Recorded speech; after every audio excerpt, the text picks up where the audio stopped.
right. So today we're very happy to have Wenjun Niu from UC Davis to tell us about some quantum supergroup extensions. Oral restricted SL2. Thank you very much for inviting me, Peng, and it's an honor to speak here. So I will talk about projects in parallel with what Tudor talked about kind of a month ago here. Basically, we're trying to study the category of line operators in topological twists of 3D to 4 theories. And we studied it using the perspective of boundary vertex algebras. And we obtained a braided tensor category, which we think describes the category of line operators. But this perspective gives us a way to study those categories, what objects are there, what's their Helm spaces. But it's very hard to deal with braiding because a VOA has it's defined by intertwining operators. It's hard to study. So we are trying to look for a Cauchy-Lorentz correspondence for these vertex algebras. And the way we do it is to use this perspective of extension of quantum groups. And I'll explain these in more detail later. But so this is the outline of the talk today. So I'll first reveal the boundary vertex algebra, and I'll explain that a crucial ingredients of this analysis is the simple current extension. This is the way we define braided tensor structure on these categories. And then I'll explain how to do the similar process for quantum groups. In particular, for us, it's really just that these unrolled restricted quantum SL2 at the fourth root of unity.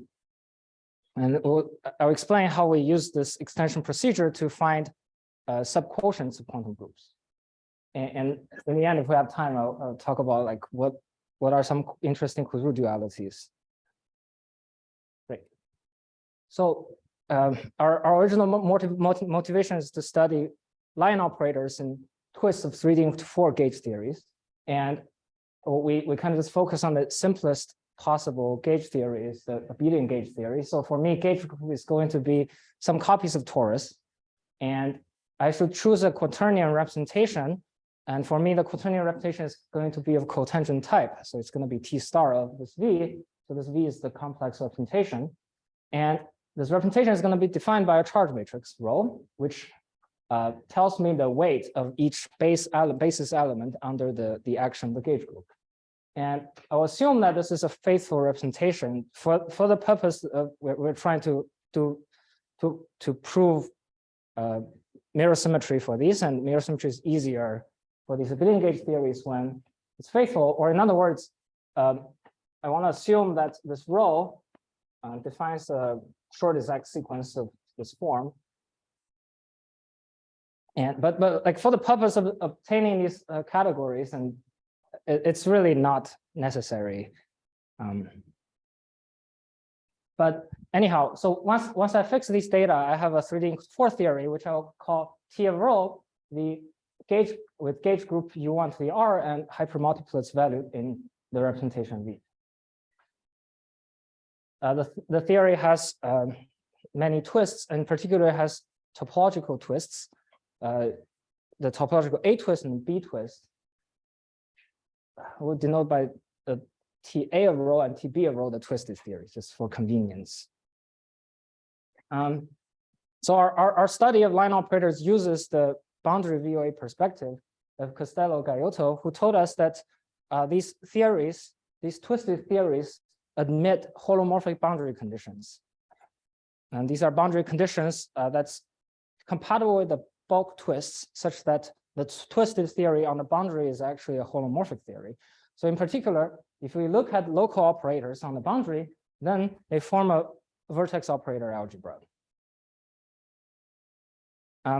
The specific boundary condition in their work is the Neumann type boundary condition for the A twist and Dirichlet type boundary condition for the B twist. So once we have this boundary holomorphic boundary condition, we have vertex algebras, and we believe that we can use this boundary condition to describe bulk line operators. So we can describe line operators as modules of these boundary VOA and kind of the work of Costello-Creutzig-Gaiotto give us this confidence because they can obtain Higgs and Coulomb branch algebra from this boundary VOA. They can realize the Higgs and Coulomb branch as the Hausdorff homology of the vacuum module of the boundary VOA. But so their work is not a complete mathematical analysis. So for the A side, the VOA really requires a BRST cohomology computation. So the A side VOA is defined as BRST cohomology of symplectic bosons, and one needs to really to compute them carefully to figure out what these VOA are. And on the B side, the work of Costello-Gaiotto only gave us a perturbative boundary VOA.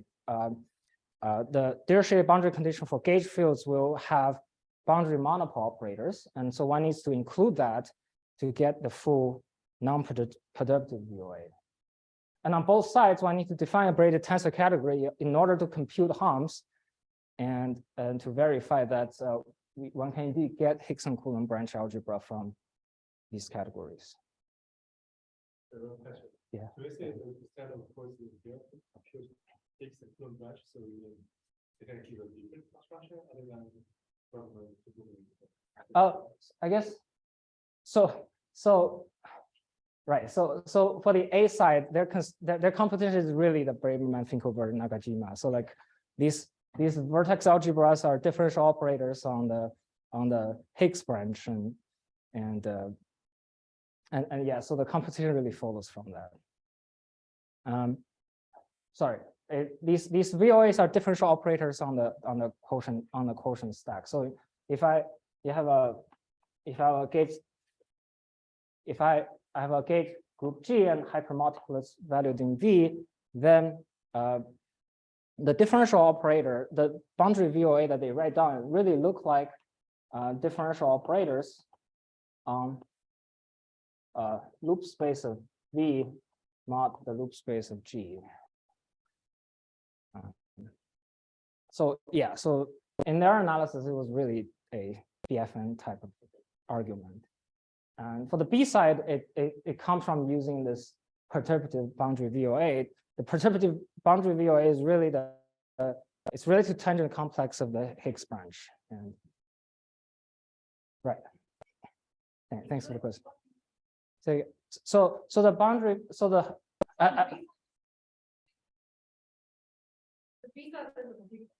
yeah. Right. So the boundary VOA on the so we'll I'm not sure if I have time to explain this, but so the perturbative VOA is really built from the shifted tangent complex of the Higgs branch. It's that Higgs branch at the singular cone point. So that's how they compute it. They just write down this and compute the Chevalier-Eilenberg complex of this Lie algebra, and I mean that happens to be the Higgs branch. Well, that happens to. Say again.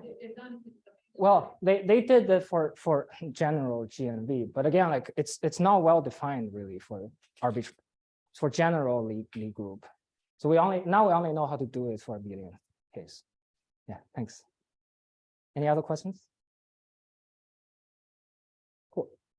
So from now on, I'm going to focus on the B side because that's how really it gives us this relation to quantum groups. So the B side VOA, which I'm going to call VB a rho, it's on the Dirichlet boundary condition. It's got a perturbative vertex algebra, which is an affine Lie superalgebra, and that's what it is. The Lie superalgebra itself has the even part is the cotangent space of the Lie algebra, and the odd part is the cotangent space of the representation. I'm going to call them n, e, and psi plus minus. So n are elements in the gauge, the Lie algebra. E are the elements in the dual, and psi plus minus live in the representation. And it has the following commutation relation. The commutator with n gives the action of n. The super commutator of psi plus and psi minus gives the image of the moment map. So this is where I say that this is really the tangent complex of the Higgs branch, because can I? Okay. Oh, this is a whole. I see. Thanks. Sorry. So if we recall, the Higgs branch is defined by the symplectic reduction. And if I ask what's the tangent complex of the symplectic reduction, it looks like a 3-term complex.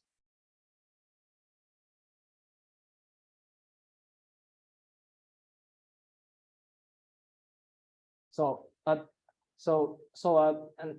element is tangential to the symplectic reduction have to live in the kernel of this map. It has to be trivial after you map to the cotangent of G, because you are taking mu inverse of 0. So like the Higgs branch is a quotient of the mu inverse of 0. So and then quotient by G gives you this part. So this is the tangent sheaf of the Higgs branch, and that's precisely this generators of this Lie algebra. And the commutation relation can come from commutation relation of this tangent complex, which I won't go into detail of, but that's the relation to geometry. Right, and there's a bilinear form in order to define a affine Lie superalgebra. And this bilinear form is not arbitrary; it's fixed by some physics computation. It's done by in the work of Nick Garner, and that's the result. So the pairing between n is given by the charge matrix rho, and everything else is given by delta functions. So once I have this bilinear form and this commutation relation, I have a vertex algebra. However, we know that this is not the complete answer. One needs to incorporate monopole operators, and that's what we did with Andrew Ballin, Thomas Creutzig, and Costello-Gaiotto, which hopefully will come out soon. So we identified what monopole operators are for abelian gauge theories. So they are simply the exponential of these fields n. So you can think of n as it's a generator of an abelian gauge theory. So it's really some Heisenberg vertex algebra. So what we are doing is just writing down the Fock module of this Heisenberg VOA. So let me be more precise. So more precisely, I would define these automorphisms of this affine Lie superalgebra. These automorphisms act on the fields like that. So B here runs from 1 to R. So for each gauge group, I have one of these sigma B. They act on the fields like that. So I can use these automorphisms to twist my modules. And that's what we do. So for each choice of R integers, a column of integers, I can use these automorphisms and apply them consecutively on the vacuum module. Please. Is it important that the pool is equal to 0? Sorry, say it again. Is it important that the pool of this automorphism is equal to 0, or it can be shifted to any other value?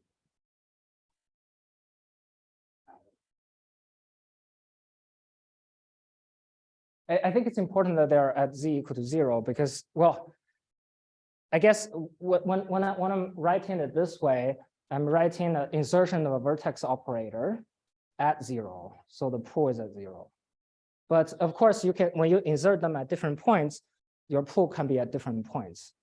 So when I describe a vertex operator algebra, like the vertex, the operator product expansion is usually written at z equal to 0.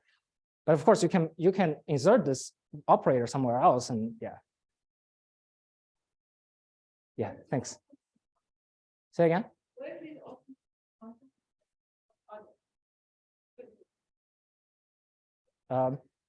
Physically.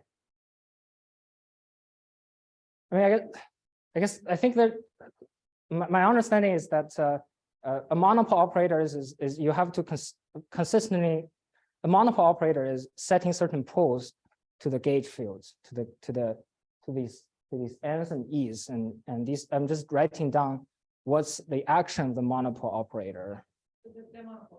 Yes. So such a morphism is called a spectral flow. So we can think of this as if I just have a abelian Chern-Simons theory, my perturbative vertex algebra is the Heisenberg VOA, but we know that that's not correct. You have to make it into the WZW model, and that involves adding all the Heisenberg, all the Fock modules, and the Fock modules are given by spectral flow of vacuum. It reminds me of presentation theory. There are such things as evaluation presentations for affine objects.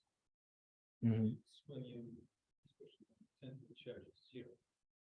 So you can evaluate the track the finite dimension presentation. Yeah. It seems that what you can feel those presentations theoretically you multiply tensor whatever representation is for M and E, you multiply tensor by some very simple representation that corresponds to these poles. Yeah. Maybe. No, so my understanding is that so I have this affine Lie algebra. How can modules of this? I can take a module of the Lie algebra and just lift, right? And I think the thing is that there's multiple ways to lift, right? You can lift it by realizing this as the zero mode of this guy. So you let the positive mode act freely and trivially a negative mode act freely.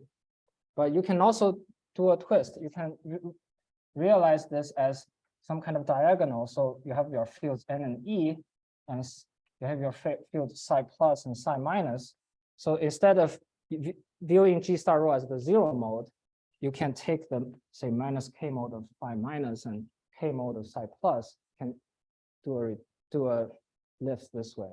I'm not sure if it's the same as tensoring with something, but could be. Yeah, thanks for the question. Yeah, no. Okay, thanks. Any other questions? Anyways, so these are some simple modules because they have, I mean, they're built from automorphism twist of a simple module. So these will be identified as monopole operator, or I should say the generator of this module is really the monopole operators, and the direct sum has a VOA structure, and we identify it as the B-side boundary VOA. So this is just kind of trying to complete the analysis of Costello-Gaiotto, but it turns out that this actually helps us to study modules of this boundary VOA, because as the way I write it, it's really hard to study this VOA and its module because it's built from a infinite direct sum of modules of another VOA. And moreover, there's a fundamental issue with this vertex algebra, which is the fact that modules of this VOA do not have bounded from below conformal dimensions. And that's a problem in VOA theory because when one wants to study braided tensor structure, one wants to use intertwining operators. And the theory is built by the work of Huang Lepowski and Zhang. And in their work, it's a very crucial thing that you can do. You have bounded from below conformal weights. Otherwise, it's really hard to verify the existence of intertwining operators. So alternatively, what one can do is to use this relation between this affine superalgebra and this extension. It roughly goes as follows. So my VOA has a really nice category called the Cauchy-Longlucci category, which by definition is the bounded below category of modules. And so it's easy to show it has a braided tensor category structure. And these objects that we wrote down, these twists. Yeah, sorry, go ahead.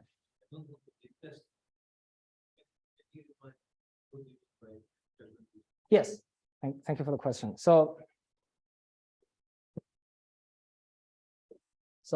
the Cauchy-Longlucci category of this module is by definition all the modules such that M has finite length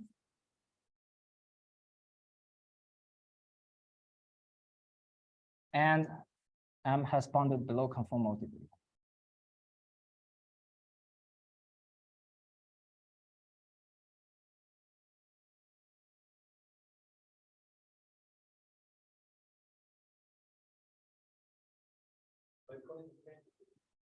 Say again? What do you mean by finite? So like every module here has a finite composition series of simple modules. And so it's kind of the kind of largest nice category of modules one can study. Yes. Yes, exactly. Yeah. And every module here, every simple module here is a quotient of Verma modules. And for this specific VOA, Verma modules all have finite length. So it's a really nice category. One can make contact of this with modules of this finite VOA and sorry, finite dimensional algebra. Any other questions? Cool. So the simple modules we wrote down here, they are all objects in this category, and they're all simple modules, and they have this very, very simple fusion rule. You take two modules, one labeled by MA and one labeled by NA, you fusion them, you just get the module corresponding to MA plus NA. So in other words, these spectral flow automorphisms behave really well with fusion rules. But let's remind ourselves that we're talking about modules of a VOA. So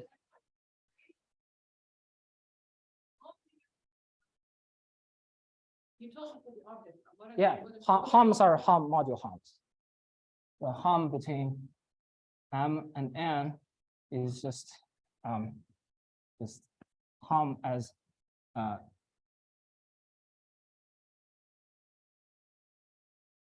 just HOM between modules, like modules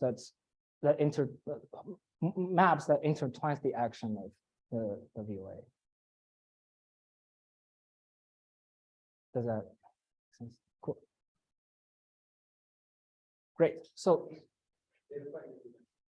yes, these are finite dimensional. Yeah. If you take derived HOM, it's not anymore. Yeah. But the ordinary HOM are. Yeah. Cool.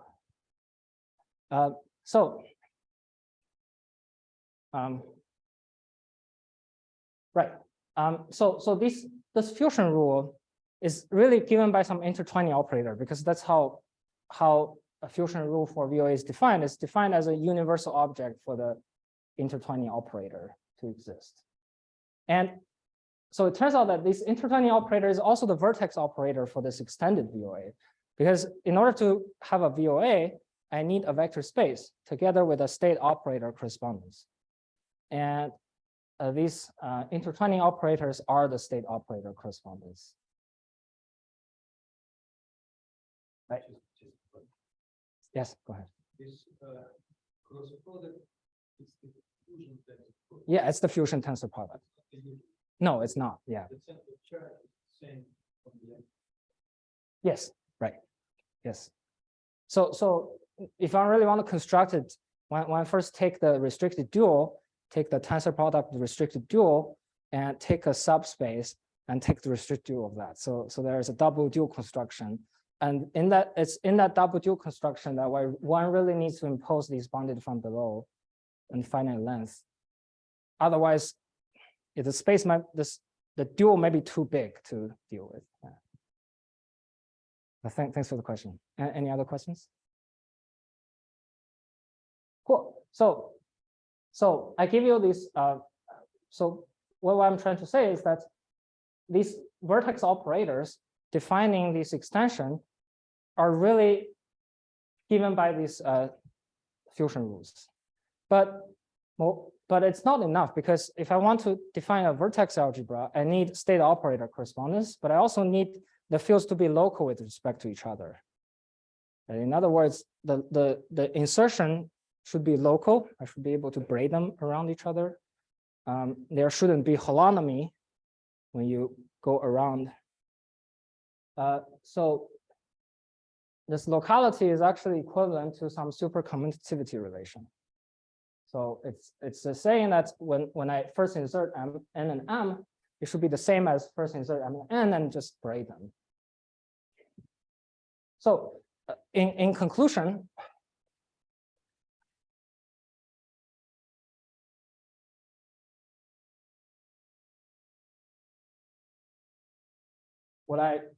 what we have is the following. I have a extension of vertex algebra. And this vertex algebra extension is going to be viewed as a direct sum of objects in that category. This is V and A. And the vacuum module is really the identity object in that category. So this extension becomes the extension from the identity object to an object together with some commutativity multiplication. So it's really a super commutative algebra object in the Creutzig-Kanade-McRae curve. So giving a VOA extension is the same as giving a commutative algebra object. So that's the kind of the idea I want to get to. So basically, we want to translate these VOA stuff into these categorical statements and apply these categorical statements to quantum group representations. I want to mention that these modules are called simple currents, and this boundary VOA is called a simple current extension. Great. So basically, this is what I wanted to say. A simple current extension is a commutative superalgebra object in this category of in this Creutzig-Kanade-McRae category, and this really helps us deal with modules. Why? Because suppose now I have a module of the affine superalgebra. I want to somehow lift it to a module of the bigger VOA. I want to say how to act on this module by the monopole operators. And the simple way is to just fusion it, right? So if I take this M, fusion it with this algebra object, then I get a module of this algebra object because I can always fusion on the left, right? So if I multiply some V on the left, I get the same object. So I get a module, but this module is might not be a VOA module because again, this multiplication on the left is given by intertwining operators. Sometimes it might be logarithmic, so it might have log terms in the intertwining operators, and that's not good because we want something that's integer moded. And it turns out that integer moding again can be stated as a categorical statement. It's the statement that a double braiding is identity. So I mean, it's the same thing. If you have a log term and you turn around, you're going to pick up a phase. The only way you don't pick up a phase is if you don't have a log term in the OPE. So we call these kind of modules local modules with respect to this simple current extension. Okay, so basically what we can say is that simple current extension corresponds to commutative algebra object. Modules that can be lifted to the simple current extension correspond to local modules that have trivial monodromy. This idea is actually rigorously formulated in math by Creutzig-Kanade-McRae, and their statement is that if I have a simple current extension, then this lifting functor from local modules with trivial monodromy, to the modules of bigger VOA is a tensor functor. It preserves the braided tensor structure. Moreover, it also preserves composition series. So in particular, it's going to map simple to simple. It's going to map a composition series to a composition series. It's going to be a faithful map.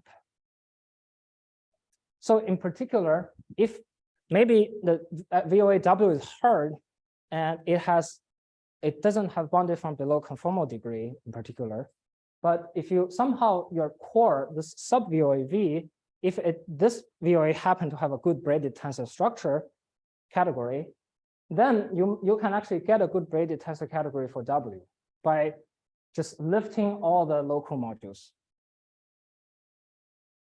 So this way you kind of worked around this problem of bounded from below conformal degree because you find a nice core. And this is kind of, we use this repeatedly to study these categories. In particular here, this has a really nice Cauchy-Luttig category. We just define the category line operators to be the image of local modules under this lifting function. So, Yes. Describe grading of line operators coming from monopole integrations. Right? Sorry, say again. You're trying to describe grading of line operators. Uh-huh. Grading includes line operators. Yes. That come from monopole.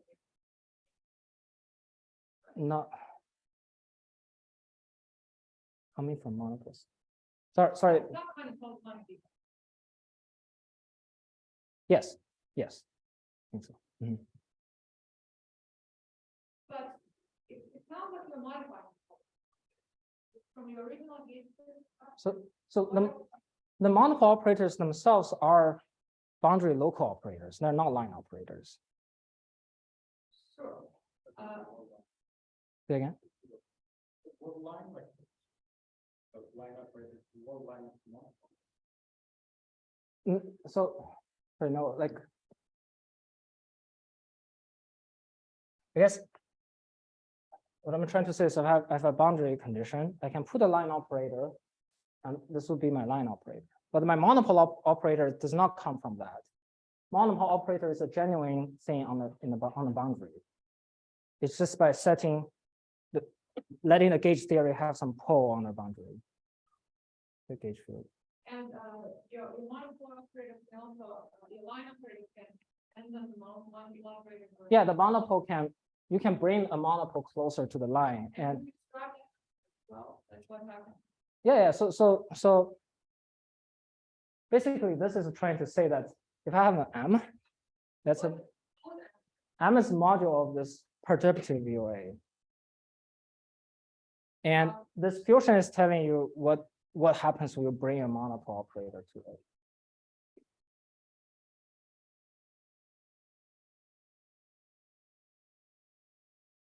Right. So your M as it is, it's acted on by the perturbative algebra, but that's not enough. You have to act on by the monopole operators. And the monopole operators will just bring M to this fusion product.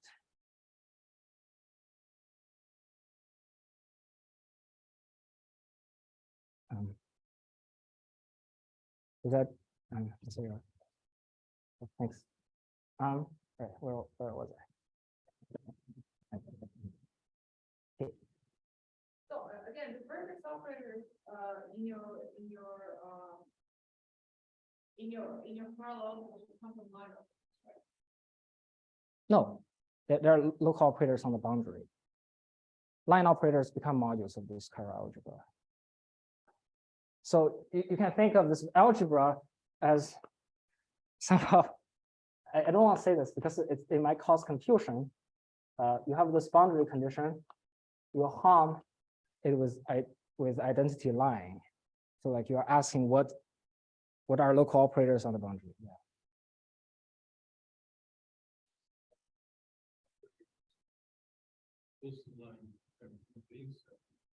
Sorry, say again. So your boundary is two-dimensional. One-dimensional. But directly the two vertex separators can be interpreted as some kind of. No. No, so the endpoints of Wilson lines will become modules of this vertex operator algebra. Right. So yes, that's what I call line operator. So our basically the generating objects in this category are some generalized Wilson lines, and for the B side it's going to be some vortex line. For the A side it's going to be some vortex lines. Say again. You mean the boundary local?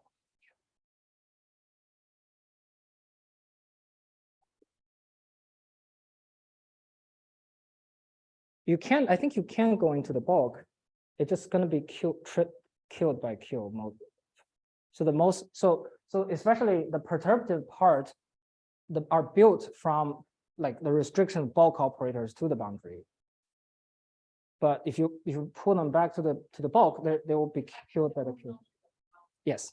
Yeah, because the boundary, yeah, exactly. Say again. Yeah, they are local operators. Yeah, they don't have braiding with each other. That's why there's a locality condition. So they're holomorphic local operators. Yes. So this is like old-fashioned function separated algebra. Consists of things that don't have zero fractional power. Yes, these are vertex operator algebras. Yeah. But L0 is not diagonalizable. So Yes, the L0 is not diagonalizable for these categories that we consider, because basically what Creutzig and Costello and Gaiotto noticed was that the Coulomb branch computation is very sensitive to which category you choose. And usually mathematicians like to choose nice categories with nice diagonalizable action of certain operators. But it turns out that if you do that too much, you don't get the correct answer of the Coulomb branch or the Higgs branch. So you really do have to consider the most general possible. That's why we consider all finite length modules. The simplest example is we could just do single boson. Yes, and so I'm describing the B side. So for the B side, if I look at a pure gauge theory with U1, then I just get symplectic fermions. Sorry, this is one hyper, a free hyper. Sorry, a free hyper. I will just get symplectic fermions. And if I consider, sorry, this is really not nice presentation of the board. If I consider U1 plus a hyper, this is going to be an extension of the affine superalgebra GL1. Sorry, so if I consider a U1 gauge theory with a one hyper, so in my notation, like I have a U1 gauge group together with a representation C, it's the fundamental representation C. And in this case, the VOA is actually an extension of some of GL1/1.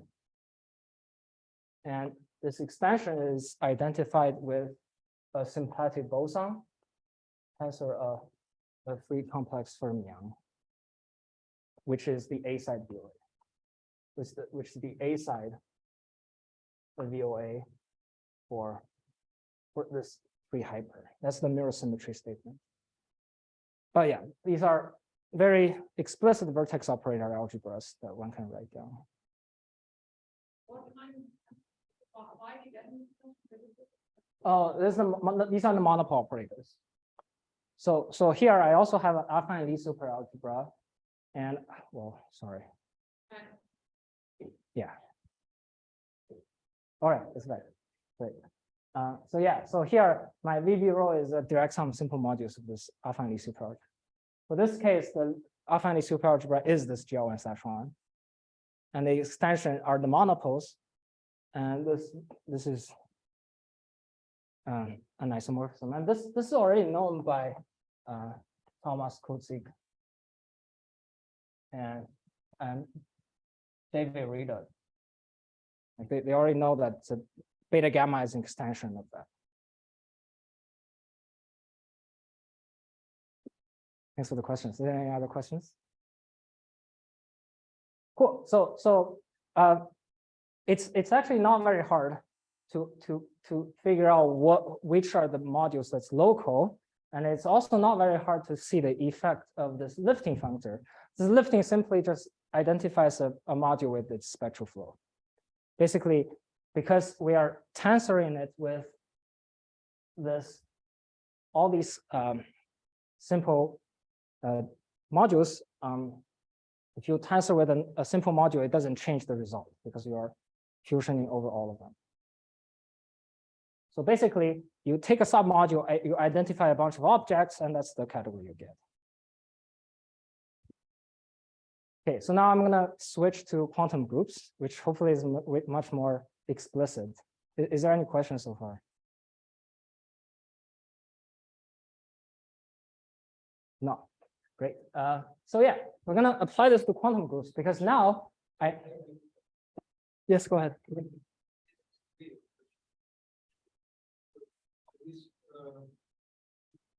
This line operators, which are modules, they do satisfy some differential equations. Yeah, like the word I need. Oh yeah, yeah. I think. Yeah, you know what it is. It's for Hitchin connection. So let me see if I can understand. You mean like when you will have insertions of modules? Yes, yes. So it's going to be governed by a KZ equation on the boundary. Yes. So if you insert them on the boundary, I think I have a slide in the end to make a comment. So if you do this insertion on the boundary and ask what happens when you like bring them around, yeah, it's going to satisfy some differential equation, which is a KZ equation for these superalgebras, these superalgebra. And there's a specific quadratic Casimir depending on the choice of level. Well, depending on the choice of the inner product. But yes, precisely. Thank you. Any other questions? Cool. So do you guys literally the equation of G1 plus 1 or something else? Yeah, it's literally so in this case, it's so in this case, I'm considering a module for this guy. And basically what I do is I realize there's a lift of a module from here. And then I know that braiding and fusion, whatever, has to be respected. So I basically just ask what happens here. And what happens there is that the insertion will be will satisfy a KZ equation for GL1/1. So in particular, you will get acting on this will be the quantum group associated with G1. Yes. And I'm understanding that that's still a conjecture. It's not like there's no real proof of it. Yeah. Okay. Cool. Great. Yeah. So the quantum group version of this will also show up over here. Basically, let me see how much.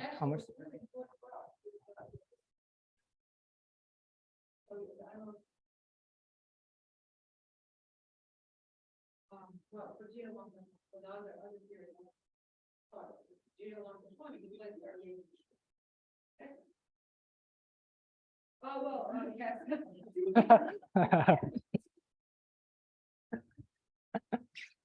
Sorry. Okay.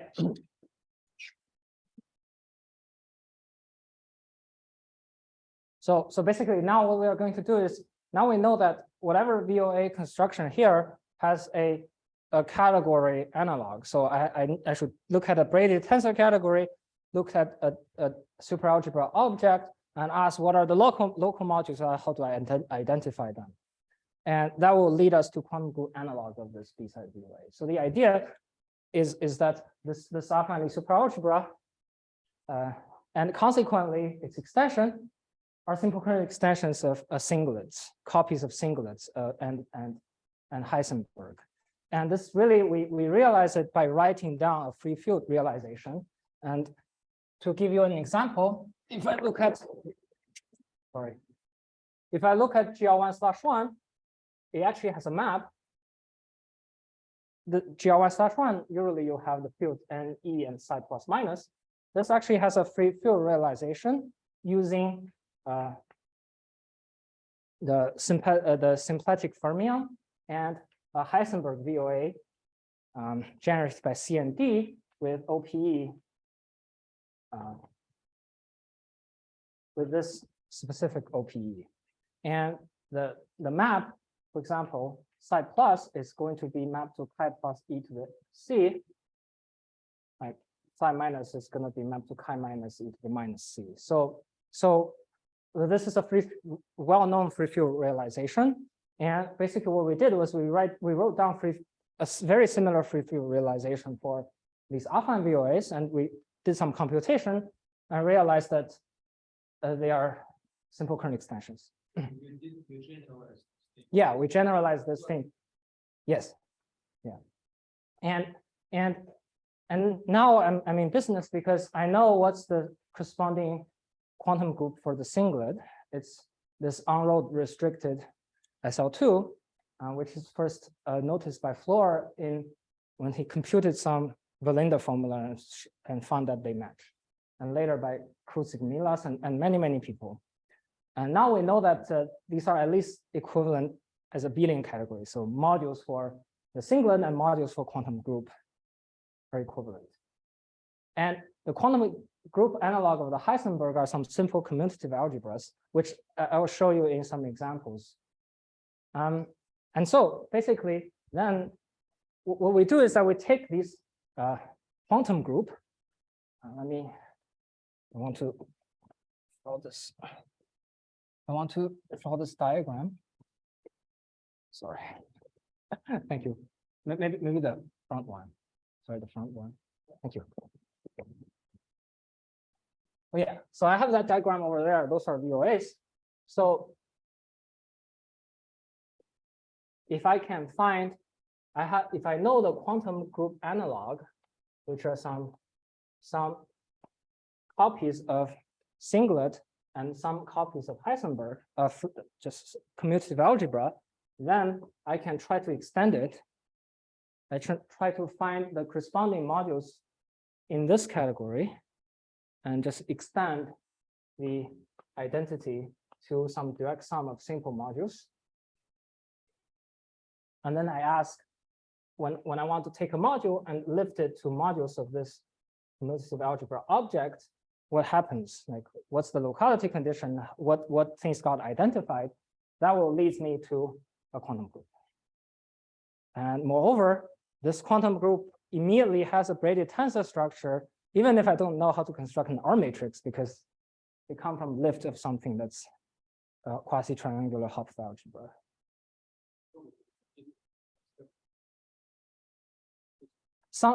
I think some of these quantum groups don't have an R matrix. For example, like if I take the quantum group and I roll it up, I get rid of H, then this quantum group doesn't have a R matrix anymore. So it might actually not have an R matrix, right? So if I consider, yeah, actually, I guess it's a good time to show what this is the unrolled restricted SL2. So it got this E, F, and H, and K plus minus, and it has this well-known commutation relation. No, K squared is central. So K is I to the H. So K, I should say K E K minus 1 is Q minus 2 of E. K to the fourth is equal to 1. K squared is equal to, well, K, yeah, well, it might not be equal to 1 if H doesn't act diagonally. So K is, right? So K is just H, yeah. So it's a restriction on modules. So indeed, this relation doesn't make sense on the algebra, but we require this condition on finite dimensional modules, which makes sense because I'm just exponentiating finite dimensional matrices. Is there any physical reason to the field in quantum group is high? Yeah, I'm not sure what's the physics reason. So the mathematical reason is singlet algebra corresponds to quantum group, and singlet algebra usually are usually labeled by m of 2p, where p is a positive integer, and this p is related to q by q equal to e to the 2 pi I over p. Well, pi over p. Yeah, this is the p equal to 2 case. Yeah. And the restricted part is here. So in particular, if I get rid of h, then this algebra doesn't have a R matrix anymore, because R matrix was, so the R matrix is expressed in terms of this H operator. So if I don't have H, then I don't have R matrix. But I can still have braiding. I can still have a braided tensor category.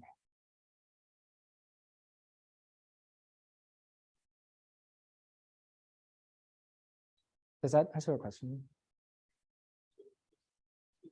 Okay. Well, yeah. So this is a quasi-triangular Hopf algebra with the following R matrix. It's just the way it was. Your H is so on the whatever you category you want to consider, H is diagonalized. H? No, it's not necessary. Yeah. In particular, it can have Jordan blocks. It can have Jordan blocks. Yeah. Yeah, no problem. Any other questions? Cool. Right, let's introduce some one-dimensional modules because they're going to be important. There are an integer value of one-dimensional modules labeled by n, call them mn. And on these modules, E and F acts trivially, and H is 2 times n. So H has to act as twice of the integer in order for this commutation relation to be satisfied. But yeah, there are one-dimensional modules.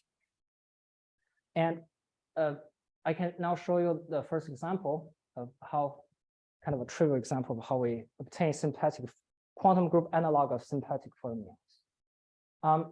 So this quantum group we know was conjecturally have the same category as the singlet VOA, which is most easily defined as the C star up orbifold of symplectic fermion. So the C star act on this VOA by mapping having chi plus have weight 1 and chi minus have weight -1. And the singlet VOA also has some simple modules labeled by integer. By just looking at the same VOAs, the symplectic fermion, and looking at the subspace transformed under C star with weight n. So these are weight n subspaces, and these are modules of the singlet.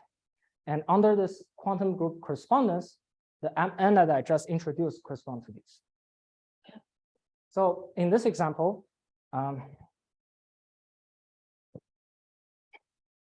my singlet correspond to the quantum group. Then the symplectic fermion will simply correspond to the direct sum of these mn,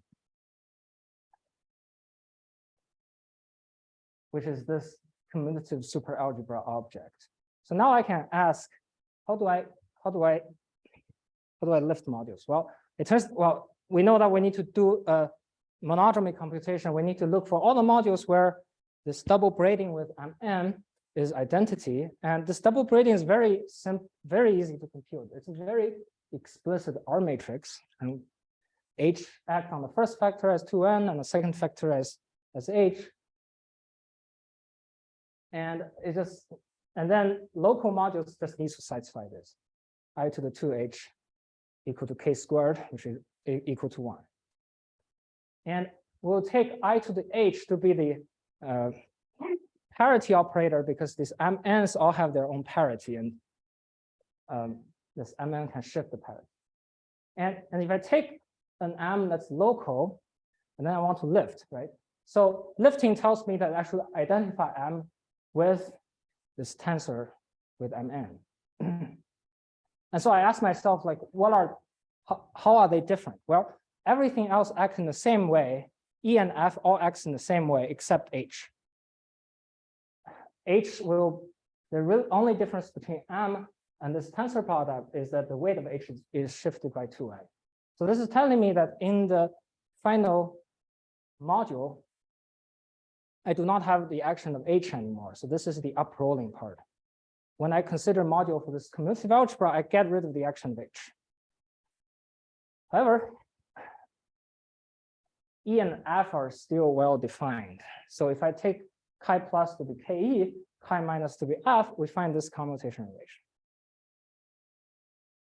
So the conclusion is that local modules of this guy is equivalent to modules of this algebra generated by these two operators with trivial commutation relation. And that's precisely the exterior algebra of two variables. And we know that should be the quantum group analog of symplectic variables. And how much more time do I have? I guess. Okay. Yeah, I'll try to be quick later. But is there any question about this?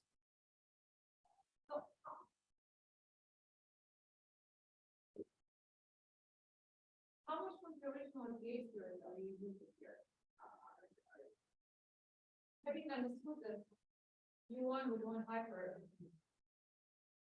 is it correct to say that sort of, having understood that U1 with one hyper has to do with GL1 plus 1, at that point you're assuming that gauge theory is motivated by gauge theory.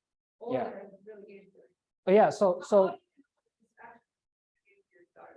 yeah, so But I have done something different.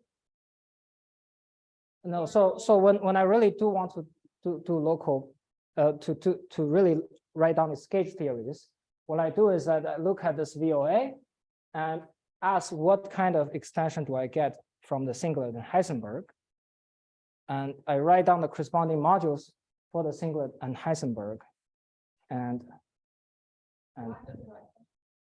say again. Why doesn't my question about? Was the right question. So basically, I want to look. I know this VOA, right? So I have this VOA VB rho. I want to ask what's the quantum group associated to this. So the way we did it was we realized that this is the extension of singlet and Heisenberg. I do this analogous thing for quantum group, and whatever answer I get there is the answer in the end. I think if you are asking for physics motivation, yeah, I'm not sure exactly how this is.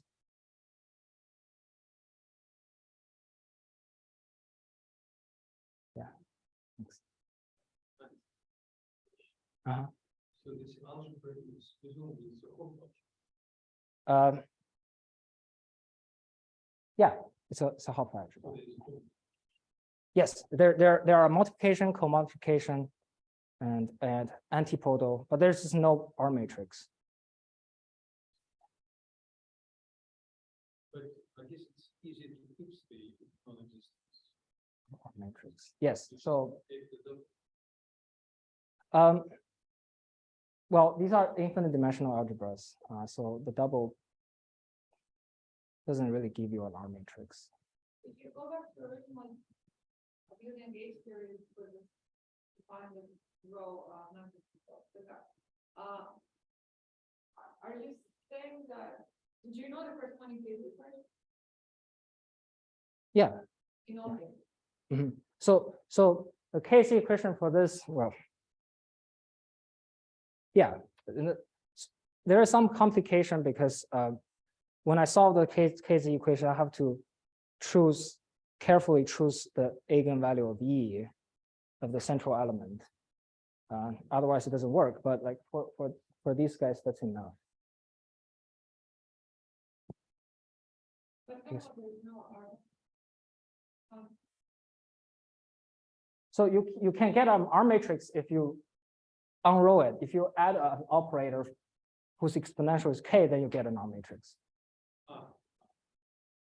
So if you add a pure carton, yeah, if you add the Cartan elements, yeah, then you get an R matrix. so it's only some topology conditions. Only those are good and some of those. Yeah, This one. right. Yes.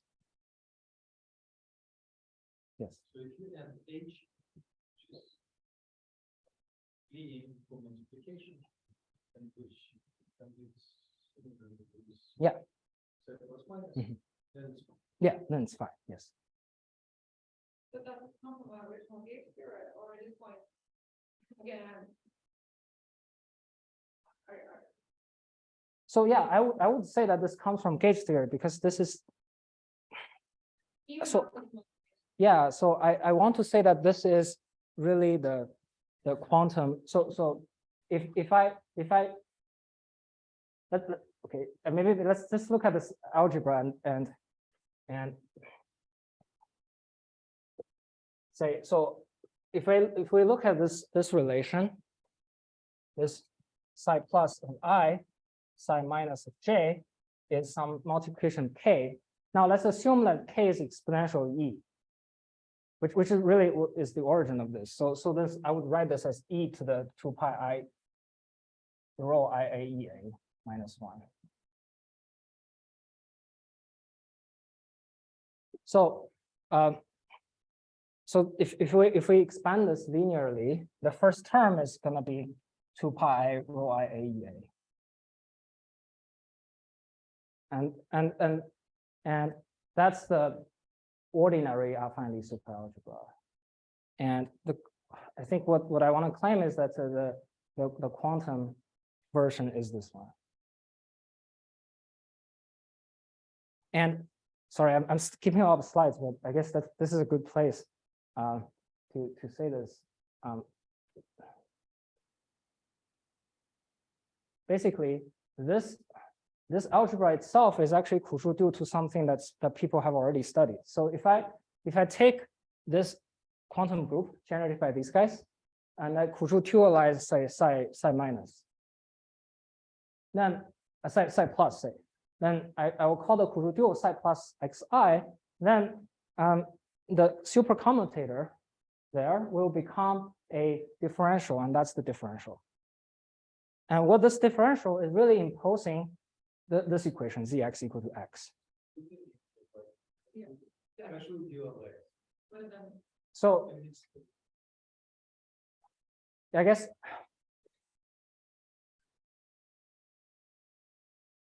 what do I? So what I'm trying to say is that the quantum group, the representation theory of the quantum group is equivalent to this algebra.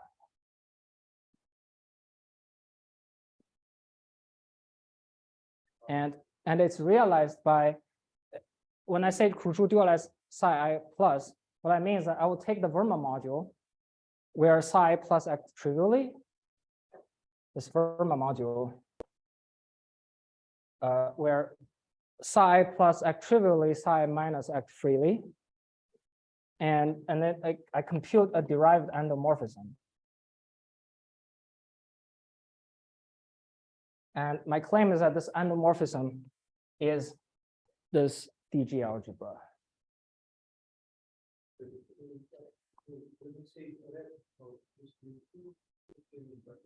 So it's the category of modules. Yeah. You consider it as enough. Yeah, so this quantum group is an algebra. It has a category of modules. This category is equivalent to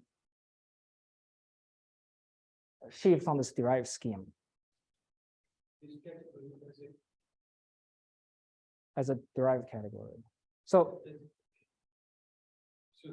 equivalence is derived category. yes. Yeah, so this is realized by, there's a special module here, the Verma module where psi plus will act trivially, will be 0. And then I compute the derived endomorphism, and that's given by this differential DG algebra.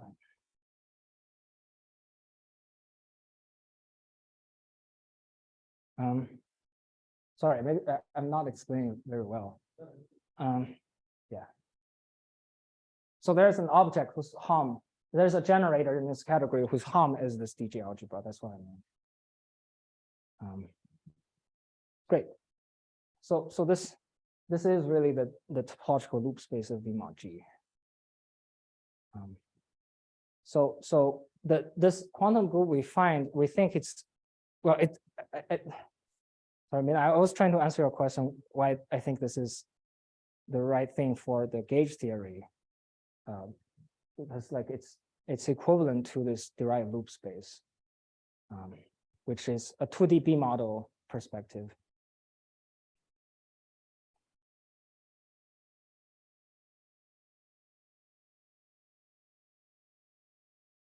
Right,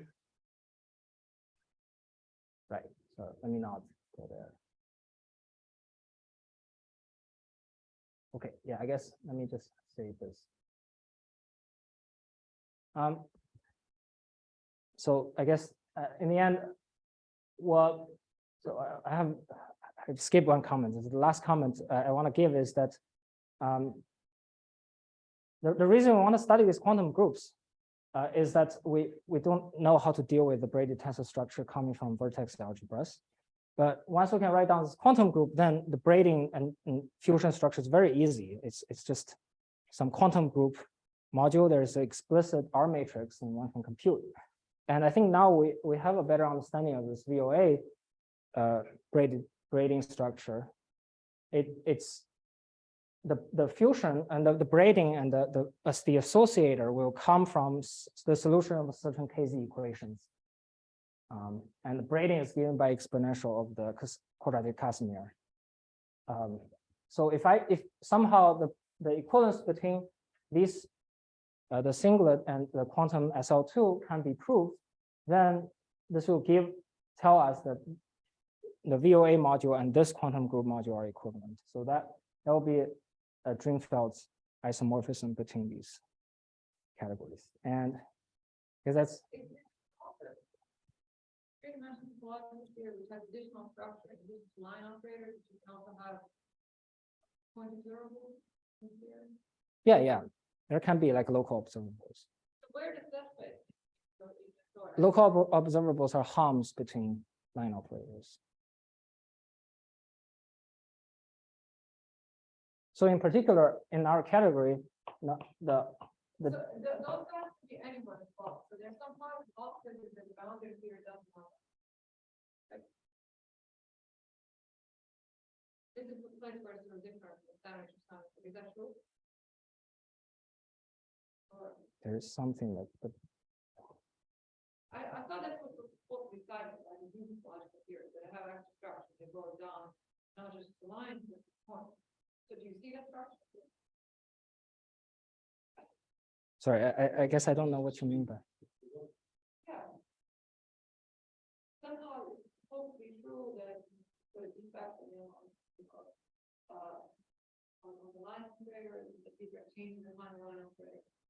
But it seems to me that that's the kind of tension, that there's a tension between wanting to have that and wanting to say that, well, once I understand the theory and the boundary, grading and the fusion there gives you everything.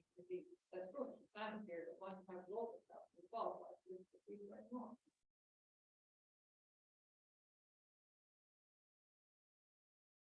Maybe there's somewhere around that I haven't thought of. Yeah, I'm not sure. Like, if Or is it I don't see, yeah, I don't know if I know anything arises here, because like any structure from local operators and line operators, say like there's some higher product of local operators. So you can take a local operator, take its descent and integrate around it. That's a higher structure. But you can see that from this boundary perspective, because you have a braided tensor structure.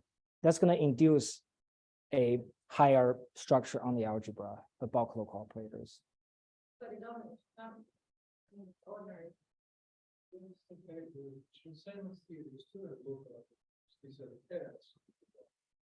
Yeah.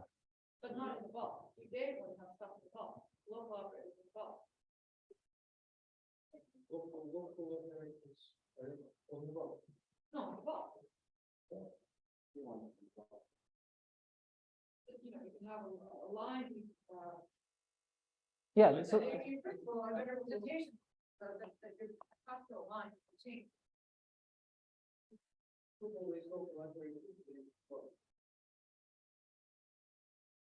so the VOA itself are local operators on the boundary.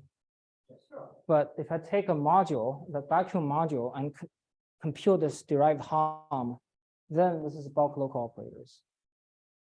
And how does that interact with the boundary theory? They are commutant of the boundaries theory. But he doesn't talk about it at all.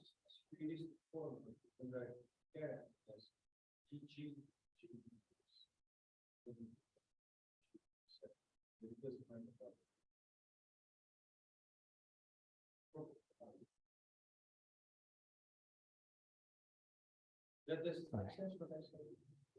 No, could you say that again? Say you have a, say you want theory, you have P, that's the local operator on the boundary. Mhm.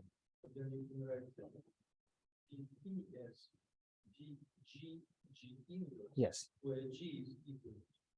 Yes. That's what you're saying. Some of these operators can be maintained in the bulk in this sense.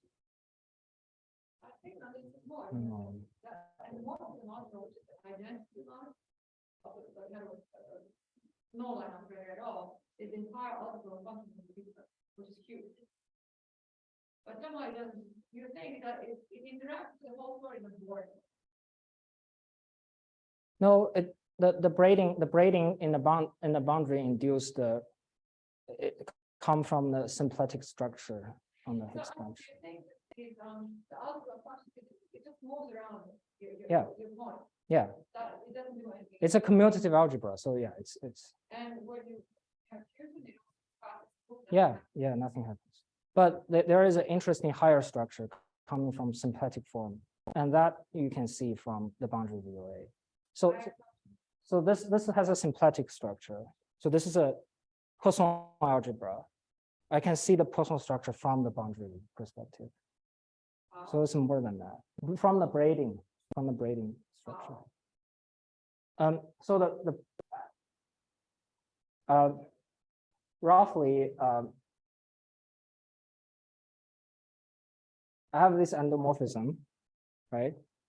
So I have, then that tells me that I have a functor from line operators to modules of this algebra given by, right? I take a module, I compute its Hom with identity, that gives me a module of this algebra, right? So in other words, it gives me a coherent sheaf on the Higgs branch. So I can ask, here I have a braided tensor structure. So in other words, I have a fusion rule, and I have associators and braiding. And so what's the corresponding structure here? In particular, on this side, I have an isomorphism between M tensor N and N tensor M. On this side, it's just, let's call this functor F. It's gonna give me an isomorphism between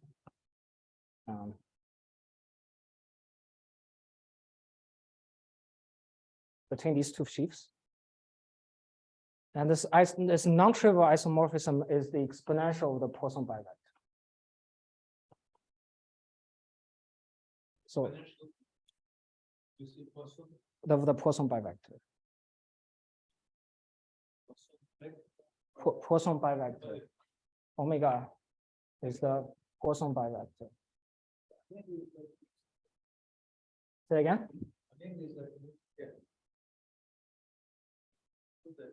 Yeah, it's the Quadratic-Casimir.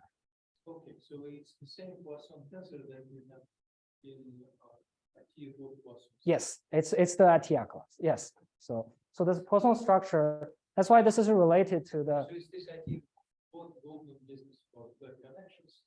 Say again? For the space of modular space of flat connections, you have the Poisson structure. It comes from the Poisson structure on the space of connections on the boundary. Yeah. And this Poisson structure is exactly. Yes, it's exactly this. So you're saying that somehow it comes from it's related to the Poisson structure of space of connections for the superalgebra. Yeah, right. Yes. How much you can say? Is it related to Chern-Simons for this superalgebra? Yeah, that's a great question. I think Is it just the Chern-Simons for this superalgebra? I think In the non-semi-simple. I think so. Yeah. Yeah. So it's really it looks exactly like supergroup Chern-Simons theory. But my understanding is that for example, GL1/1 supergroup Chern-Simons theory will involve more monopole operators than 3D into 4.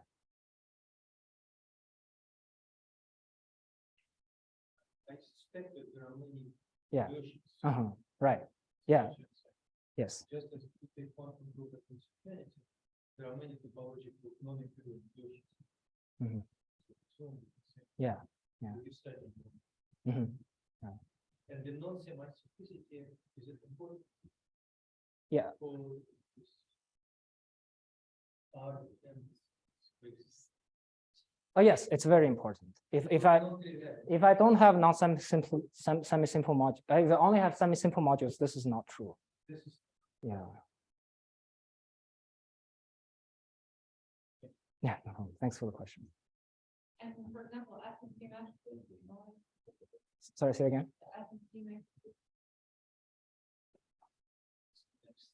Yeah, I do not know how. That's the thing I want to do. Like, my advisor has been asking me how to get topological, like, invariance out of these. Yeah, I still I don't know. Let's see matrices you have. See here. Yeah. the S matrix is just some characters of some matrices. But this is something that you have to Yeah, I think it's involves some work. Yeah. But if he has that as matrix, then he will also have the captain power. Yeah. They will be non-invariant. Yeah. So these are in particular on modular tensor categories. So you can talk about this. Yeah, and yes, like I'm not really familiar with non-homology. I know these are like people call universal Vasily invariants. GL1+1 is there is a little bit of river structure in time. Yeah. And then depends, again, depends on what do they understand by GL1. If it's there is a version of GL1 which involves continuous parameters, Yeah. and that's step beyond. Yeah.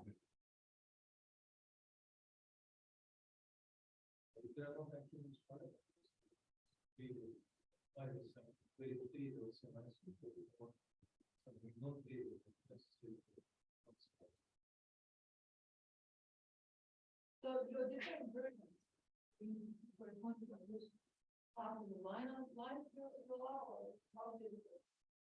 Well, in representation theoretical language, it's just it's just the say whether you impose the condition that certain power k is 1, or whether you don't impose it. And you do that. Yeah, you impose this condition that sort of corresponds to as rational and conformal criteria as possible. You don't impose this condition here in these parameters. Yeah, but you're saying at my case and in where when Q is able to do it, you still have different versions. You still have both. And there's something that The both versions means what? both versions means that with continuing parameters. Oh, yeah, they're wrong. It's really different. There's something that's say if you it's a full at the L is 1. Well, you could also get more complicated. We can have one idea.